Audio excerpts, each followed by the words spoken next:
I would now like to welcome our guest speaker, Toby Strong from PODiSTA, who is a SAYES alumni, and he's here to talk about life after SAYES and what he's learnt from the program thus far. Toby, welcome to the stage.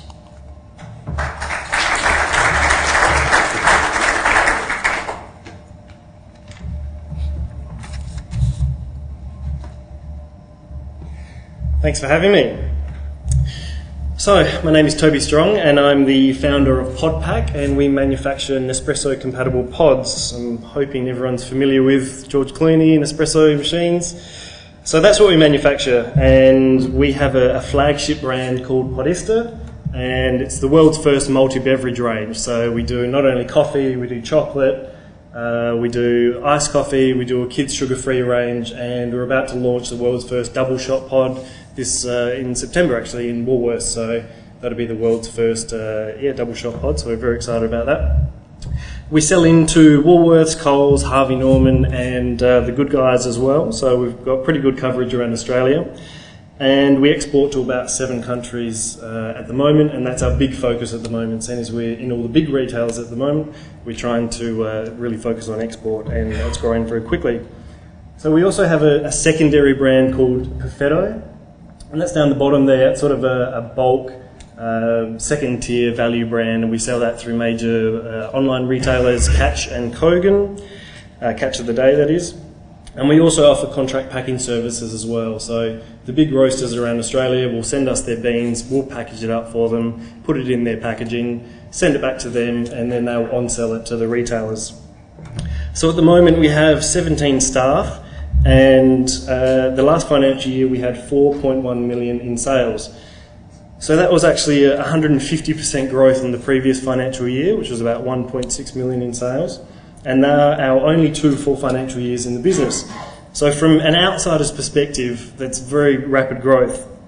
But they're only looking at a very small piece of the picture when they look at the last 2 years of our business, because for me, this all really started about 25 years ago when I was about 8 years old. So for me, it's been basically a continuous self-development from my first venture, which was when I was 8. So I'll let you know where it all started for me and my sort of adventure up until now. There's been a lot of wins and a lot of losses and a lot of lessons learned during that period, and it's been a pretty tough road. But probably my first venture was one of the best. It was when I was 8 years old. I used to sell origami to my mum's friends when they'd come over on a Saturday, and it wasn't about the product. I knew the product didn't really matter. I was selling cuteness, and I realised that at the time. The only reason I chose origami was because I had a bit of OCD, and I just loved those super straight lines. I was really into it. So I knew my mum's friends were coming around on a Saturday, and I'd wait until they were all sitting at the kitchen table, and I'd get my little stool and I'd push it up to the table, and I'd sort of get my head up there, and I'd sort of try and get their attention, and come over here, come on. And then I'd display all my origami out, and then I'd go on to justify to them why some were more expensive than others. So, this one's $1, this one's $2, because it took me a long time to make, and they'd just lap it up. And it was probably one of the best businesses I've had, because it was pure profit. So I was stealing the paper from school, and I was making it during school time in craft, and then I was coming home to flog it off. So it was a good little venture for me. So I went from being this young, extroverted kid with this spark, and then as I grew up, I learned the difference between street smarts and book smarts. And boy, I do not have book smarts at all.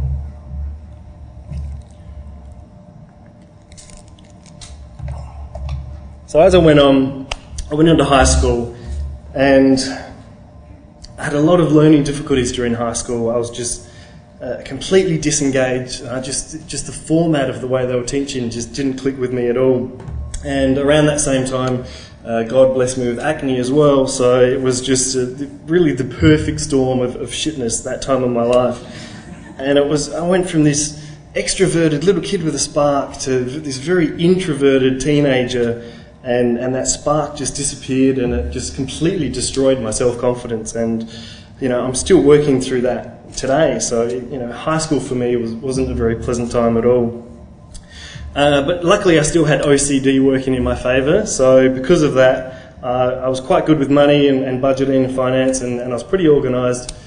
And I had two friends that were very good artists, and they said they wanted to put their designs on t-shirts, and they just wanted to do the art aspect and they didn't want to do anything else. So they got me involved in the business to actually do all the stuff that they didn't want to do.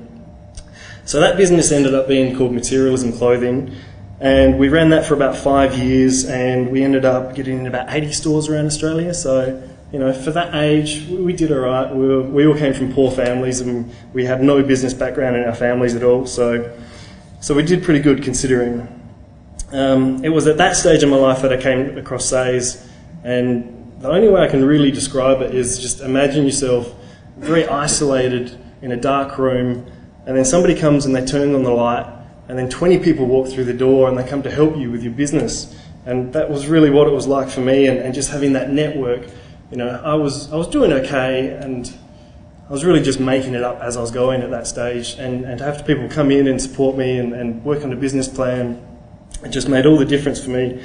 And it really broke down a lot of walls, and I realised that there's no need to be overwhelmed with anything in business, because, you know, having that network, if I didn't know something, I'd just make a phone call, and if that person didn't know, they'd introduce me to somebody else. And so anything you needed to know, you could find a solution. You just needed to go through the people to get there.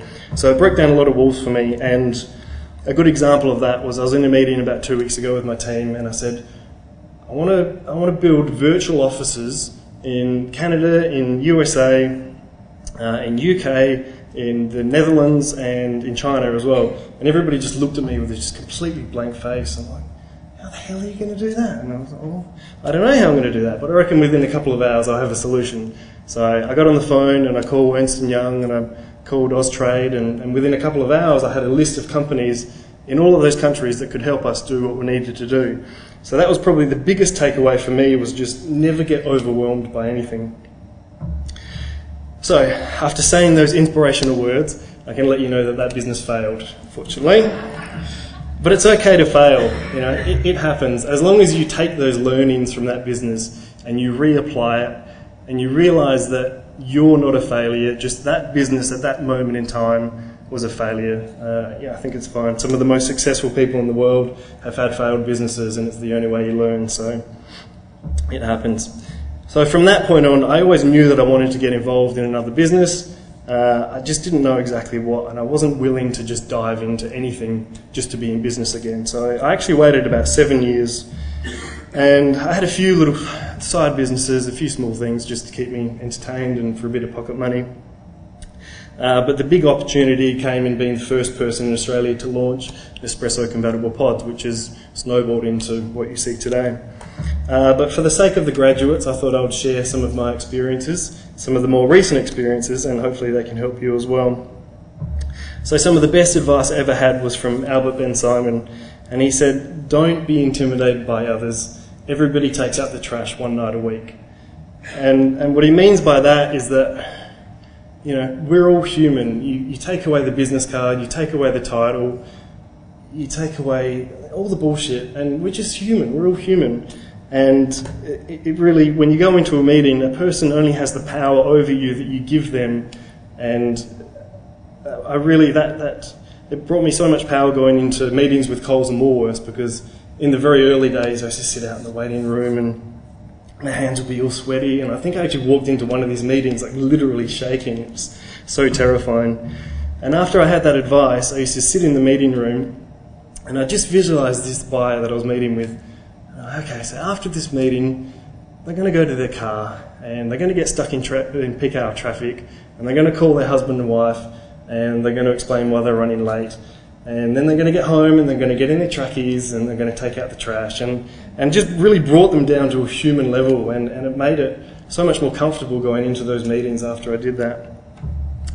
Another one is just be yourself. So again, in those Coles and Woolworths meetings, I used to go in a suit, and I hate suits, and I'd feel just uncomfortable and rigid, and the meetings basically ran as I felt at the time, and it just wasn't a good feeling at all. So one day I was just like, fuck it, I'm just going to wear what I want to wear, and that's pretty much what you see right now.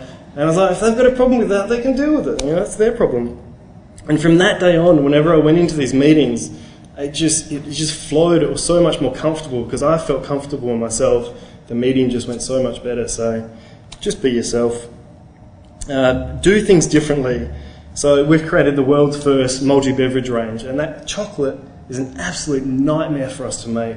You know, there are no chocolate making production lines in the world, so we've had to modify the coffee machine basically to do the chocolate, and chocolate dust gets all in the sensors, and it's a nightmare for us, and our efficiency plummets when we do chocolate.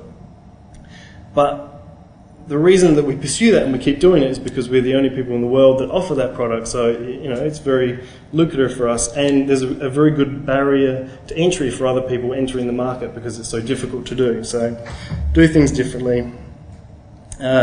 Sell the fact that you're small as well, and don't be embarrassed by it. You know, you've got low overheads, and sell that to people. So I've got 2 distributors. One of them, I go over there, and he's got a warehouse, and he's got this shitty little portable office in the corner, and he invites me in, and he says, look, business is doing pretty good at the moment, but you know business, it's up and down, it's all over the place. So even though I'm doing okay now, in 6 months' time, I might be, you know, it's not doing quite so well, and I'd prefer to pay you than to pay for expensive furniture and to pay for other things that I don't need to be paying for. I was like, yeah, sure, as long as I'm getting paid, you know, that sounds good to me. And then I've got this other guy that has a big, beautiful office and marble and expensive furniture, and he never pays on time, and it's just so frustrating. And then you get that feeling, you're like, well, if you didn't buy all that furniture, maybe you could pay on time. So I appreciate and get on so much better with the guy that sort of sells the fact that he's small.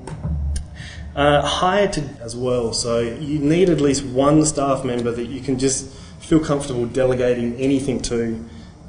When we started hiring, I basically wanted to surround myself with people that were better than me, and I figured I'm pretty good, so if I surround myself with people that are better than me, then we're going to be unstoppable. And I hired all these really high-end people, and then I had nobody to delegate to. I was like, do you mind doing this? And you're doing, no, sorry, I don't have time to do that. I can't fit it in. And it's like, well, if you're not going to do it, then I've got to do it. And I ended up doing all these crappy little tasks, and it just diverted me away from the big picture. So you just need one young person that you can just delegate anything to. And I strongly encourage you to join some sort of business support group as well. So I'm a part of EO, which is the Entrepreneurs Organisation. And we have, in the SA chapter, I think there's about 8 different forums. We have a forum of about 8 people in there, and we catch up once a month, and somebody brings in a challenge in their business, and we'll all work on it and, you know, not solve it for them, but at least try and give them some advice. So, you know, it's invaluable for me, and there's plenty of support groups out of there, but if you want to ask me afterwards, I'm happy to share some more information about that. So to summarise, don't be intimidated by others, be yourself, do things differently, sell the fact that you're small, hire somebody you can delegate to, and join a business support group. So to finish up, I'd like to say that just keep in mind that sports professionals, which are, you know, everyone looks up to a sport professional, but they've only got to do a few things well. You know, you kick a ball, catch a ball, it's just got a few things. But to be successful in business, you have to juggle so many things. You know, you've got finance, you've got staff, you've got customers, you've got suppliers, you've got innovation, you've got growth strategies and marketing strategies, and I feel exhausted just talking about it. So never stop investing in yourself, because there's so many things to cover. Any more courses you can do, public speaking courses, any opportunity you get to public speak, just jump out there and do it. You live outside your comfort zone to be the best entrepreneur that you can be. And remember, you don't have to win all the time, but as long as you win more often than you lose, you'll be a success. Thank you.